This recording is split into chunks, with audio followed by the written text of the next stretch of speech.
12시 많은 참여 바랍니다.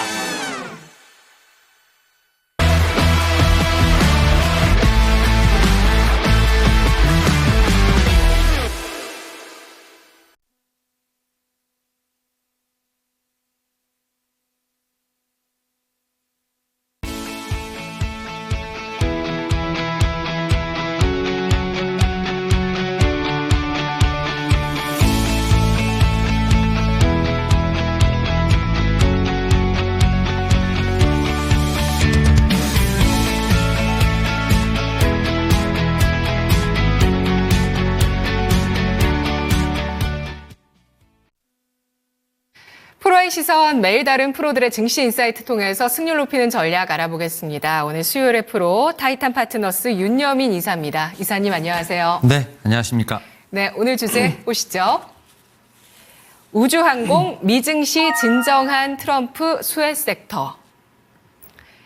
우주항공 산업에 대한 기대가 높아지고 있습니다. 트럼프 2기 행정부의 진정한 수혜주라고 보시는 분들도 많이 계시다고 하는데요. 로켓랩의 주가를 보면 알 수 있다고 합니다. 어떻게 생각하실까요? 네, 지금 로켓랩, 사실 이제 스페이스X가 상장을 안 하다 보니까 네, 이제 상장 앞두고 있죠. 추진하고 있죠. 네, 그러다 보니까 지금 상황에서 어떻게 보면 우주항공 섹터의 어떤 상승을 대변할 수 있는 게 로켓랩 그 종목이 아닐까 생각을 하는데 거의 바닥에서부터 거의 5배 정도 이제 500% 이상 올라왔다라고 좀 볼 수 있을 것 같고 결국 이제 스페이스 X의 좀 움직임을 분명히 체크볼 필요가 있지 않을까라는 좀 생각을 하고 있는데 지금 이제 정부 효율화와 관련된 얘기들이 상당히 좀 많이 나오고 있고요. 그와 관련돼서 지금 이제 도널드 트럼프 이제 아직은 이제 어떻게 보면 당선인이라고 봐야겠죠. 행정부가 어떻게 보면은 이제 과거 정부와 비교를 해서 지금 연방 예산을 2조 달러, 그러니까 우리나라 돈으로 한 2,700조 원을 좀 줄이겠다라고 얘기를 한 상황인데 그와 관련돼서 결국 나사도 그 이제 어떻게 보면 효율화의 대상이 될 수 있다라는 얘기가 좀 나오고 있고요.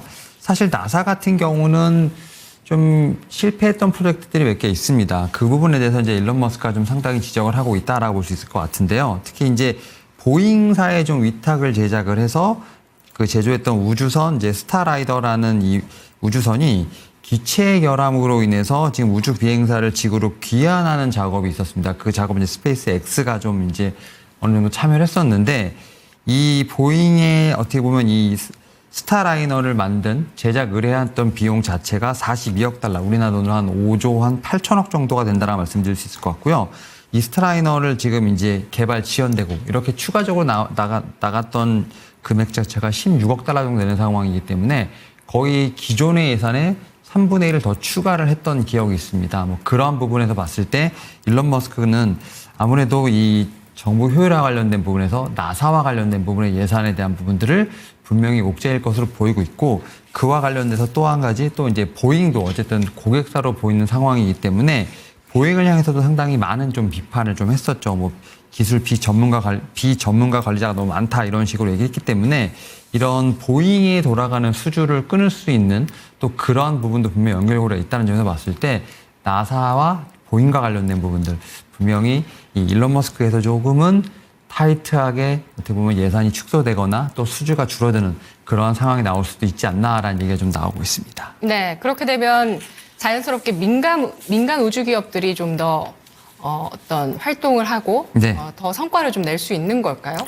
근데 이제 이런 건 있어요. 어떻게 보면 일론 머스크가 스페이스X 수장인데 일론 머스크가 어떻게 보면 정부 효율화 기관에 좀 수장으로 가 있는 상황이다 보니까 아무래도 이제 이해 충돌 관련된 부분들은 분명히 있지 않을까라는 좀 생각을 합니다. 결국 이제 뭐 보잉에 가려는 수주 이런 게 다 뭐 스페이스X로 온다 뭐 이런 건 아닐 거로 생각하고 있지만 지금 이 정부 효율화 기관 자체가 어떻게 보면 정식 기관이 아니라 약간 임시 기관. 그러니까 임시로 어떻게 보면 별동대처럼 있다라고 보시면 될 것 같고 딱 기간도 정해져 있습니다. 2026년 7월 이전에 해산하겠다는 조직이기 때문에 네. 지금 내년 2025년 1월부터 이제 임기가 시작되지 않습니까? 1년 반 동안 아주 그렇죠. 타이트하게 효율적으로. 그렇죠. 타이트하게 효율적으로 진행이 된다라고 보시면 될 것 같고 네네. 그런 과정에 아마 일론 머스크는 나사와 관련돼서 분명히 이제 예산에 대한 삭감이 있을 것이고 또 한 가지 이제 우주 산업 전반에 걸쳐서 규제를 좀 완화하는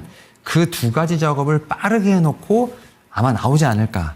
그래서 다시 스페이스X 수장으로 복귀를 하게 된다고 하면 이와 관련돼서 뭐 보잉이라든지 블루 오리진의 지금 어떻게 보면 나사와 관련된 입찰전에서 스페이스X가 조금 유리한 입장을 제가 볼 때는 고수하지 않을까 생각을 하면서 어쨌든 1년 반이라는 시간 동안 예산과 제도를 빠르게 아마 손볼 가능성이 상당히 높다. 그리고 재빠르게 스페이스X로 복귀를 해서 오히려 수주전에 있어서 유리한 고지를 점할 수 있는 부분이 있기 때문에 지금 당장 스페이스X가 어떤 우주항공 관련된 수주를 받는다기보다는 일단은 제도 개선 같은 긍정적인 환경을 좀 만드는 데 집중하지 않을까 생각을 하고 있고 그 가운데서 뭐 보잉이라든지 블루 오리진 같은 경우는 좀 단기적으로나마 좀 충격을 받을 수 있는 그런 부분은 분명히 있지 않나 라는 좀 생각은 하고 있습니다. 네, 일론 머스크가 이끄는 미국의 정부 효율부가 내년 1월 트럼프 2기 행정부 임기가 시작된 이후에 2026년 7월 이전에 해산될 계획이 있다고 합니다.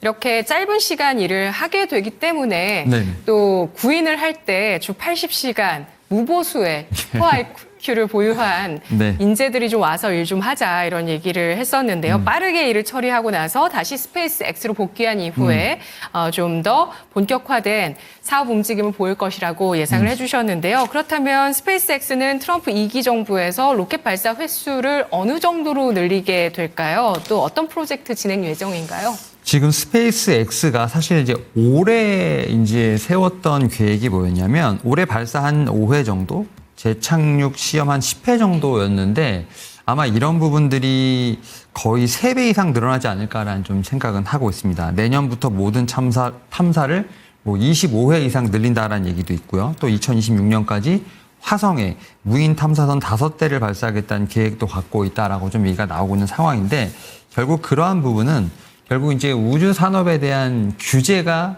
어느 정도 풀려야지만 가능하다라는 좀 전제가 있다라고 볼 수 있을 것 같고요. 사실 이제 이 일론 머스크가 스페이스 X와 관련돼서 특히 이제 나사와 좀 약간 으르렁댔던 어떻게 보면 이제 트위터가 좀 있는데 거기서 이런 게 있습니다. 좀 이 우주 그러니까 연방 항공청 관련돼서 어떻게 보면은 로켓 발사 요건을 여기서 벌금을 좀 많이 냈던 부분이 있습니다. 사실 어떻게 보면 이렇게 보시면 됩니다. 뭐 우주 발사 허가가 떨어지면 그때부터 준비를 하는 것이 아니라 다 발사대에 올려놓고 이제 허가를 신청하는 거죠. 그리고 허가 떨어지면 바로 쏘고 약간 이런 식으로 시간에 대한 효율을 하다 보니까 네. 좀 우주항공청, 연방항공청에서 약간 좀 태클도 어렵고 벌금 냈던 것으로 좀 보이고 있습니다. 근데 그런 부분들을 확실히 지금 이 상황에서 규제를 풀게 된다고 하면 더욱더 빠르게 좀 진행할 수 있는 부분이 있지 않을까라는 좀 생각을 하고 있고요. 그런 측면에서 앞에서 말씀드렸던 것처럼 올해보다 내년에 발사 계획이 3배 이상 더 많아질 것이다라는 좀 예측이 있습니다. 그리고 이제 프로젝트와 관련돼서 말씀을 드리면 지금 나사 입장에서 보게 되면 스페이스X 기술이 상당히 좋습니다만 스페이스X의 모든 걸 맡길 수는 없습니다. 결국 이제 독과점이 되는 상황이 되다 보니까 그래서 뭐 블루 오리진이라든지 뭐 보잉이라든지 어떻게 보면 이제 좀 회사들을 좀 나눠서 프로젝트를 좀 이제 발주를 한다 보시면 될 것 같은데 가장 최근에 이제 나왔던 발주는 이제 아르테미스 이제 미션이라고 할 수 있는 달 착륙선 관련돼서 이제 스페이스X와 블루 오리진과 지금 이제 어쨌든 프로젝트를 좀 진행하고 있는 부분이 있는데 네. 이와 관련돼서 아마 좀 계속 구체화될 부분이 있지 않을까라는 좀 생각을 하고 있는데 지금 화물선 개발을 착수했다는 얘기는 분명히 나오고 있습니다. 그래서 스페이스X라든지 블루 오리진이 좀 파트를 나눠서 좀 이제 프로젝트를 진행하고 있다라고 좀 말씀드릴 수 있을 것 같고요.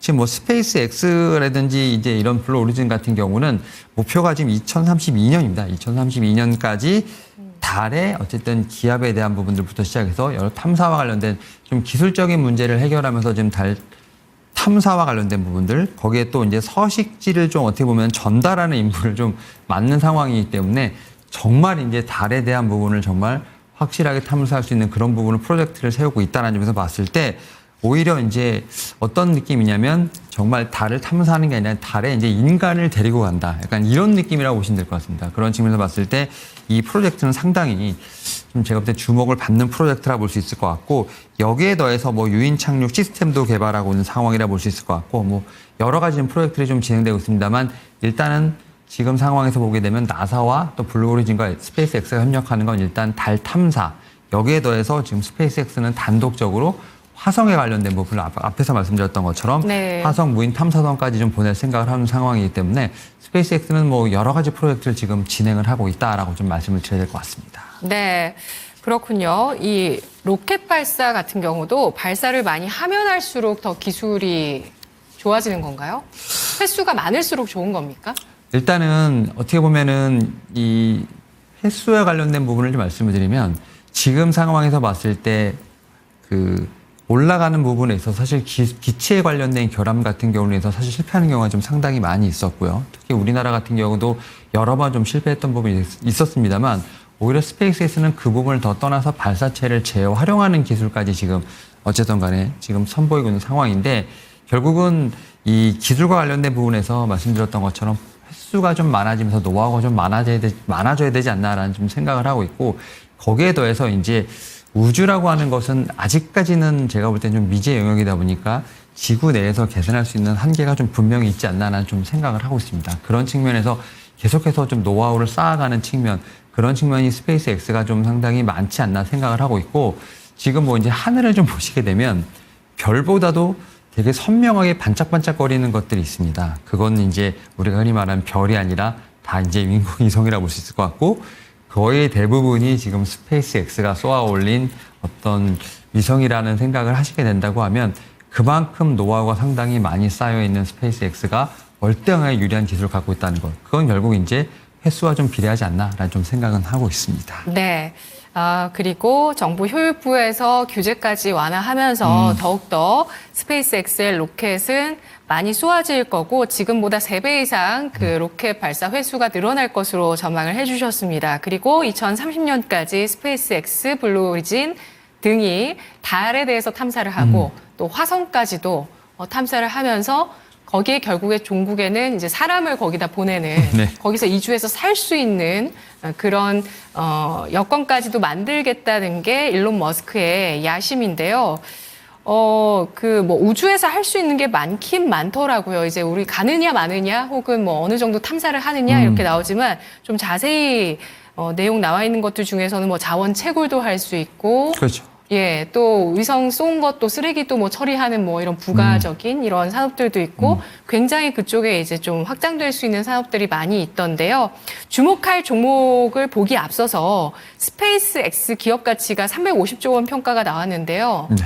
예, 뭐 미국 쪽에 IPO 좀 참여할 때 스페이스X 한번 해볼까 이렇게 생각하시는 분도 계시던데 좋은 생각일까요? 일단은 저는 스페이스X가 지금부터 나아갈 방향이 더욱더 많다라는 생각이 있기 때문에 IPO를 참여하는 건 제가 볼 때는 현명한 투자가 되지 않을까라는 좀 생각을 하고 있고 뭐 제목, 이 방송의 지금 제목처럼 가장 진정한 수혜주라고 좀 생각을 하고 있다라고 좀 말씀드릴 수 있을 것 같습니다. 뭐 이제 로켓랩 같은 경우 어떻게 보면은 이 스페이스X와 관련된 부분보다는 어쨌든 우주항공의 좀 개별주로서도 벌써 지금 500% 이상의 좀 성장이 좀 있었기 때문에 그와 관련해서 결국 이제 메인 본체인 스페이스X가 상장하게 된다면 당연히 제가 볼 때 더 주목을 받을 수 있지 않을까 생각을 하고 있고 여기에 대해서 앵커님 말씀하셨던 것처럼 뭐 이주와 관련된 부분도 있습니다만 그거보다는 당장 지금 봤을 때 지금 트럼프 당선인이 뭐 지금 관세부터 시작해서 상당히 좀 드라이브를 많이 걸고 있는 상황에서 특히 이제 화성이라든지 이런 쪽에서 보게 된다고 하면 뭐 히토류라고 하는 부분들 지금 이제 중국과의 싸움에서 어떻게 보면 키워드가 항상 튀어나오는 어떤 히토류 관련된 부분에서 화성에 좀 상당히 그런 부분이 많다고 합니다. 네. 결국 이제 화성에 있는 히토류는 그 누구의 것도 아니겠죠. 그러다 보니까 이런 부분에서 좀 더 우위를 점할 수 있는 어떻게 보면 무역 전쟁에 있어서도 좀 하나의 좀 쓰임새가 될 수 있는 부분이 또 우주항공 섹터가 아닐까라는 좀 생각을 하면서 물론 이제 인간을 보내고 또 미지의 영역을 개척하는 부분도 있겠습니다만 이 부분을 좀만 틀어보게 된다면 경제적인 어떤 부가가치도 분명히 있는 상황이기 때문에 이런 부분이 다른 섹터와도 분명히 연결될 수 있다라는 측면에서 봤을 때 스페이스X의 제가 볼 때 성장 가능성은 상당히 무궁무진하지 않나라는 생각하고 있습니다. 네, 지구에서는 히토류를 중국이 독점하고 있는데 미국은 우주로 가서 찾아오겠다는 거네요. 주목할 종목, 투자 전략 세워보겠습니다. 어떤 종목 보실까요? 네, 일단은 제가 스페이스X를 상당히 좀 많이 말씀드렸기 때문에 좀 스페이스X, 특히 이제 미국과 관련된 좀 종목들을 좀 보는 게 좀 맞지 않나라고 생각합니다. 앞에서 말씀드렸던 것처럼 뭐 스페이스X가 아직 상장하지 않았기 때문에 그와 관련된 좀 종목을 찾는 게 맞지 않나 생각을 하고 있고요.